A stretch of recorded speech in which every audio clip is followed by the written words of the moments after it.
사랑하는 할렐루야 성도 여러분 안녕하십니까? 박현수 목사입니다. 2021년 새로운 한 해가 시작되었습니다.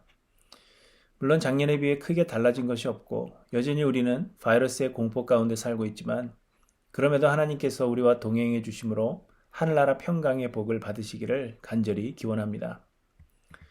사람들은 세상에 사는 동안에 뭔가 큰 일을 해야 한다고 생각합니다. 돈을 많이 벌든지 높은 집 위에 오르든지 인류를 이롭게 할 만한 것을 발명 혹은 발견한다든지 선행을 행한다든지 등등 어떤 큰 일을 행하여서 자신의 이름을 내기를 원하는 것입니다. 그리고 그리스도인들은 우리가 이렇게 유명해짐을 통해서 하나님께서 영광을 받으신다고 생각하는 것입니다. 큰 일을 행한 뒤에 하나님께 모든 영광을 돌린다고 말하면 그것으로 하나님이 영광을 받으시는 것으로 생각하는 것입니다. 그래서 사람들은 새해가 되면 특별한 다짐을 합니다. 자신이 계획한 큰 일을 이루기 위해서 어떤 것을 하며 어떤 것은 끊어버리겠다는 결심을 하는 것입니다. 그리고 하나님께서 우리가 계획한 것을 이룰 수 있도록 도와주시기를 기도합니다. 많은 사람들이 이런 식으로 신앙생활을 합니다. 사랑하는 성도 여러분, 여러분은 새해를 시작하시면서 어떤 다짐을 하셨습니까? 창세기 4장에 보시면 동생 아벨을 죽인 가인의 자손들을 소개하고 있고 그 다음 장인 5장에서는 아벨 대신 주신 셋의 자손들을 소개하고 있습니다. 그런데 가인의 자손들은 그들이 세상에서 이룬 업적에 대해서 짤막하게나마 소개하고 있습니다. 4장 17절에 보시면 가인은 성을 쌓았다고 말씀하십니다. 영어 성경에서는 도시를 건설하였다고 되어 있습니다. 곧 자신만의 왕국을 이룬 성공한 사람이 된 것입니다. 20절에 가인의 자손 중 야발은 가축을 치는 자의 조상이 되었고 유발은 수금과 퉁소를 잡는 모든 자의 조상이 되었다고 말씀하십니다. 22절에 두발 가인은 구리와 쇠로 여러 가지 기구를 만드는 자였다고 말씀하십니다. 이처럼 이들은 모두 세상에서 이룬 업적들이 있고 소위 자신의 이름을 낸 성공한 사람들이라는 것입니다.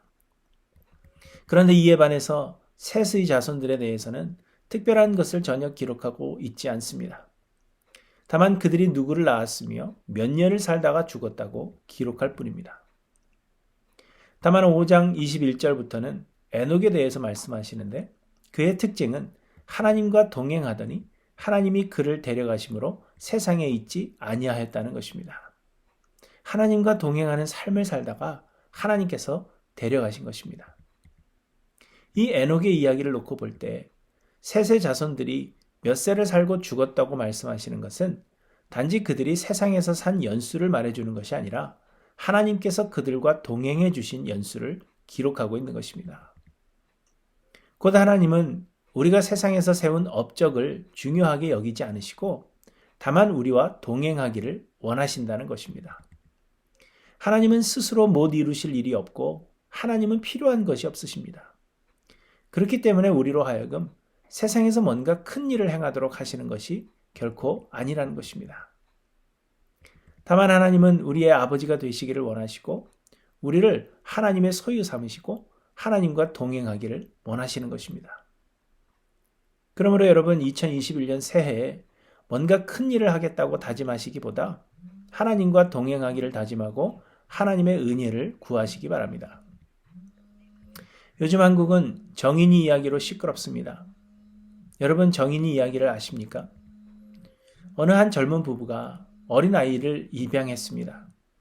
그리고 이 아기를 데리고 약 1년 정도를 살았는데 16개월 된 이 아기가 그만 죽은 것입니다. 알고 보니 그동안 이 부부가 입양한 아기, 곧 가명이지만 정인이를 심하게 학대해서 죽게 만든 것입니다. 이 사실이 그것이 알고 싶다라는 프로그램을 통해서 방영되었다고 합니다. 저는 아동학대에 관한 것은 자꾸 생각이 나고 마음이 너무 아파 견디지 못할 것 같아서 프로그램을 보지는 못했지만 이 프로그램이 방영된 이후로 온 나라가 분노하고 있는 것입니다.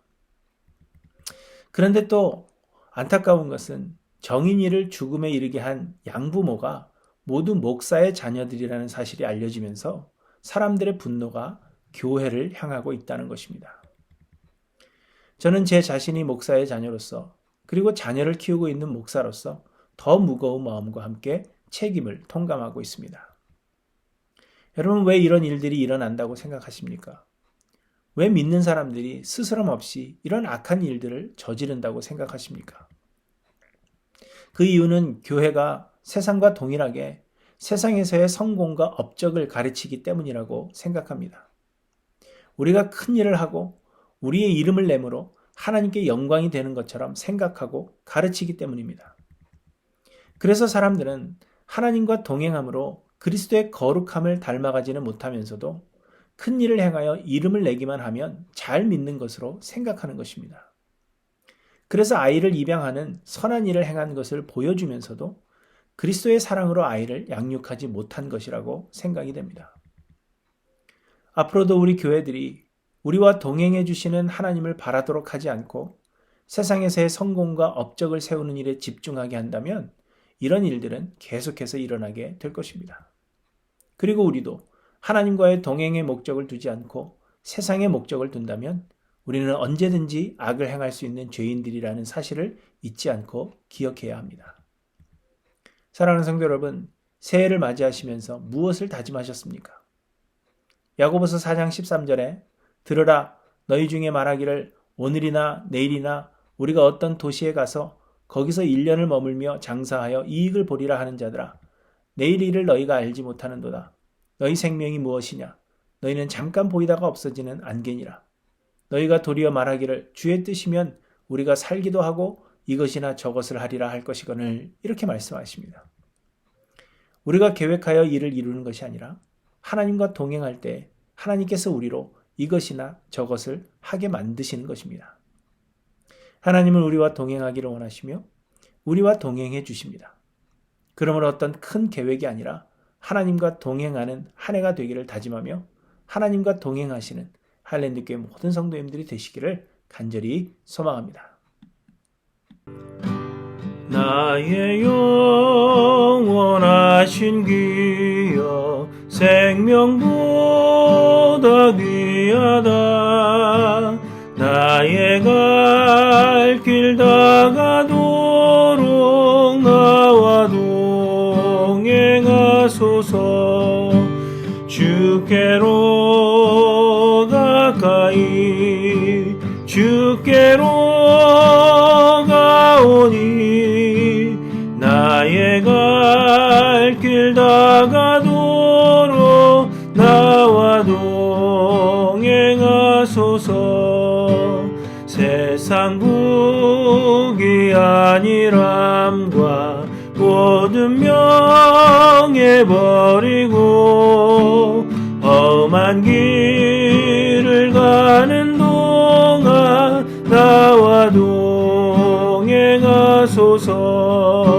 주께로 가까이 주께로 가오니 나의 갈 길 다가도록 나와 동행하소서.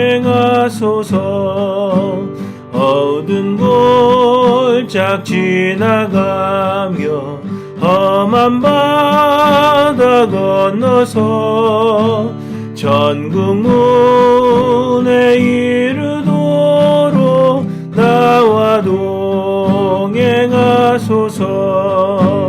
주께로 가까이 주께로 가오니 나의 갈 길 다가도록 나와 동행하소서. 주께로 가까이 주께로 가오니 나의 갈 길 다가도록 나와 동행하소서.